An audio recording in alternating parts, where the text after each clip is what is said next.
आज की कहानी एक सब्ज़ी वाले की है। सब्ज़ी वाले के पास अपना एक खेत होता है जहाँ पे वो सब्ज़ी उगाता है और फ्रेश सब्ज़ी जाके मार्केट में बेचता है। सब्ज़ी वाले का गुजारा इसी से ही चलता है। एक दिन जब सब्ज़ी वाला अपने खेत आता है और अपनी सब्जियों को देख के बहुत खुश हो जाता है और कहता है, अरे वाह भाई वाह, वाह भाई वाह, बहुत अच्छे। बहुत अच्छी सब्जी उग गई है। ताज़ा ताज़ा भी है। लोग मंडी से ख़रीदते हैं और मैं ताज़ी अपने खेतों की बेचता हूँ। बस इसीलिए मेरे ग्राहक हैं। और फिर सब्ज़ी वाला वही सब्ज़ी बाज़ार लेके जाता और बेच देता।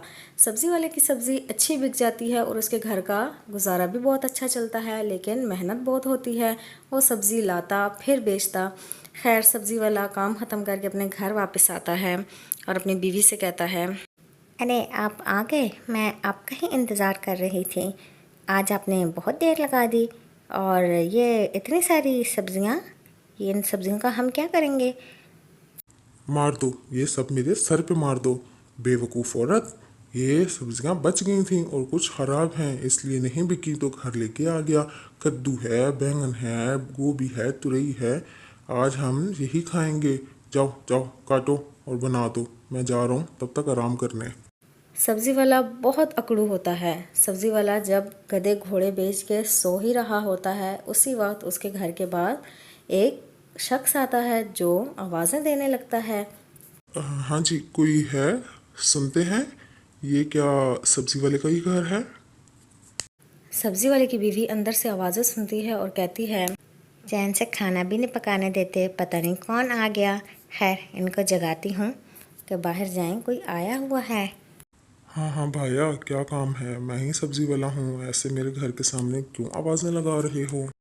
अरे अरे सर, आप नाराज़ मत हो। माजरत, आपकी नींद डिस्टर्ब की। चलें, आप हमारे ऑफिस चलें। आपको हमारे सर ने बुलाया है। चलें चलें। सब्ज़ी वाला उसकी बात मान के उसके ऑफिस चला जाता है। हाँ हाँ, अंदर आइए, आपको बॉस बुला रहे हैं। चलें चलें, आए अंदर आए।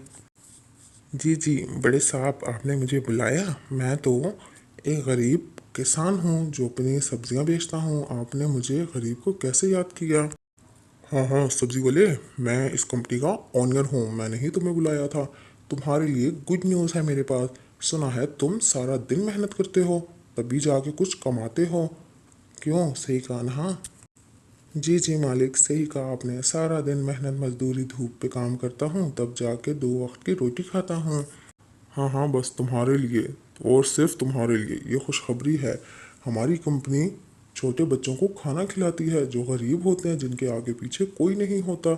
और इसलिए हमें फ्रेश ताज़ा सब्जियों की ज़रूरत पड़ती है। तो सब लोग मंडी से सब्ज़ी लाते हैं, लेकिन तुम अपने खेतों की सब्ज़ी उगाते हो और मार्केट में बेचते हो। खैर, मुद्दे की बात करते हैं। हम तुमसे सब्ज़ी खरीदना चाहते हैं।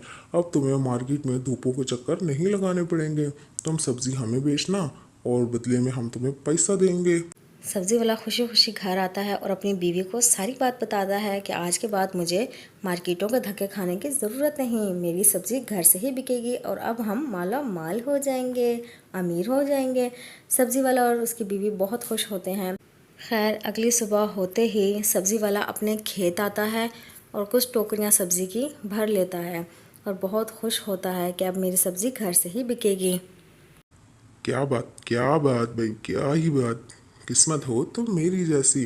लोग बाज़ारों के धक्के खाते हैं और मेरी सब्ज़ी मेरे घर से ही बिकेगी, और वो भी रोज़ ही इतनी सारी। वाह भाई वाह, क्या बात है। चलो अब जल्दी से घर जाता हूँ और इन सब सारी सब्जियों को अपनी अपनी जगह पे रख देता हूँ। सब्ज़ी वाला सारी सब्ज़ी लेके अपने घर में रख देता है दरवाजे के पास और बाहर जाके इंतज़ार करने लगता है कि गाड़ी कब आएगी और कब मैं सब्ज़ियाँ दूँ। अरे अरे, ये गाड़ी क्यों नहीं आई अभी तक? कब से इंतज़ार कर रहा हूँ यहाँ धूप पे मैं। गाड़ी आएगी भी कि नहीं? अरे वो आ ही गई। क्या बात है भाई, क्या बात है, गाड़ी आ गई। वाह भाई वाह, बहुत अच्छे भाई, बहुत अच्छे। आइए आइए सर, मैं आपका ही इंतज़ार कर रहा था। सारी सब्ज़ी दरवाजे के पास रेडी पड़ी हुई है। चलें, लोड करते हैं। खैर, सब्ज़ी वाला गाड़ी में सारी सब्ज़ी लोड कर देता है। गाड़ी रवाना हो जाती है। जब घर आता है तो कुछ सब्ज़ी जो ख़राब और गली सड़ी होती है कहता है, मैं मार्केट जाके ये सब्ज़ी भी बेच दूँगा, दोनों तरफ से पैसे कमाऊँगा, लेकिन वहाँ के मार्केट के लोग ये काम उसको वहाँ करने नहीं देते। खैर, अरे अरे, ये क्या होगा मार्केट के लोगों को, मुझे सब्जी नहीं बेचने दे रहे। अगर मैं एक तरफ से कमा रहा हूँ तो दूसरी तरफ से जलन हो रही है उनको। खैर छोड़ो, गाड़ी आती ही होगी, मैं सब्जी निकालता हूँ जल्दी जल्दी। और अब ये सिलसिला ऐसे ही जारी हो जाता है। सब्ज़ी वाला सब्ज़ी तोड़ता, गाड़ी आके सब्ज़ी लेके चली जाती। लेकिन कुछ दिनों के बाद सब्ज़ी वाला देखता है कि उसके सारे खेत बिल्कुल खाली हो गए हैं, क्योंकि उसने सारी सब्ज़ी बेच दी। उसके पास ज़मीन बहुत कम थी, इसलिए वो बहुत परेशान हो जाता है। अरे अरे, अब क्या करूँ, सारी सब्जी ख़त्म हो गई। खैर आइडिया, मैं ऐसे स्प्रे करता हूँ कि 2 हफ्तों में ही मेरी सब्जी उग जाएगी। सब्ज़ी वाला लालच में आ जाता है और ऐसे स्प्रे करता है जो 2 हफ्ते में सब्ज़ी बहुत सी उग जाती है। खैर गाड़ी फिर आ जाती है 2 हफ्ते बाद और सब्ज़ी लेके रवाना हो जाती है। सब्ज़ी वाला सब्ज़ी बाहर रख देता है ताकि आसानी हो। सब्ज़ी वाला अब बहुत लालच में आने लग गया था। सब्ज़ी वाले ने अपने खेतों में ऐसी स्प्रे डाली थी कि 2 दिन में सब्ज़ी उग के आ गई थी। लेकिन वो उसको अच्छी तरह पता था ये किसी की सेहत के लिए कितना नुकसानदेह हो सकता है। खैर गाड़ी आ जाती है, रोज़मर्रा की तरह सब्ज़ी लोड होकर चली जाती है। शाम होते ही पुलिस कंपनी का स्टाफ उसके घर आ जाता है। देखो देखो कितने मज़े से सो रहा है ये उल्लू का पट्टा। इसको नहीं पता इसकी खाई हुई सब्ज़ी कितने बच्चों को बीमार कर दिया। हॉस्पिटल बच्चों से भर गए हैं। इसको बाहर लेकर आओ। अरे भाया, मुझे क्या बोल रहे हो, मैं तो आपको सब्जी बेचता हूँ, पुण्य का काम करता हूँ, और आप मुझे ऐसे पुलिस अफसर के साथ घसीट के बाहर क्यों लेके आ गए हो। ये चीज़ आपको शोभा नहीं देती। वैसे मैंने किया क्या है और मेरा कसूर क्या है। देखें, आपको अच्छी तरह पता है आपने क्या किया। हमने आपको पहले ही कहा था ये खाना छोटे बच्चों के लिए बनाया जाता है, और आपने अपनी लालच की वजह से खेतों में ऐसी दवाई डाली कि सब्जियां जल्दी उगी, लेकिन वो दूसरों के लिए कितनी खतरनाक थी। आपको शर्म आनी चाहिए, आपने बच्चों के साथ ऐसा काम किया, आप लालच में आ गए। इसीलिए कंपनी आपसे सारे अपने पैसे वापस मांगती है और ये कॉन्ट्रैक्ट भी आपसे छीनती है। आज के बाद आपसे कोई भी सब्ज़ी नहीं कंपनी खरीदेगी। खैर ये तमाशा सारा गांव देख लेता है। सब्ज़ी वाले की इज़्ज़त की धज्जियां उड़ जाती हैं और सब्ज़ी वाले को अपनी गलती का एहसास होता है। सब्ज़ी वाला माफ़ी मांग लेता है। सब्ज़ी वालों को ये बात अच्छी तरह समझ आ जाती है कि हम कभी भी किसी का नुकसान करके अपना फ़ायदा कभी नहीं हम कर सकते।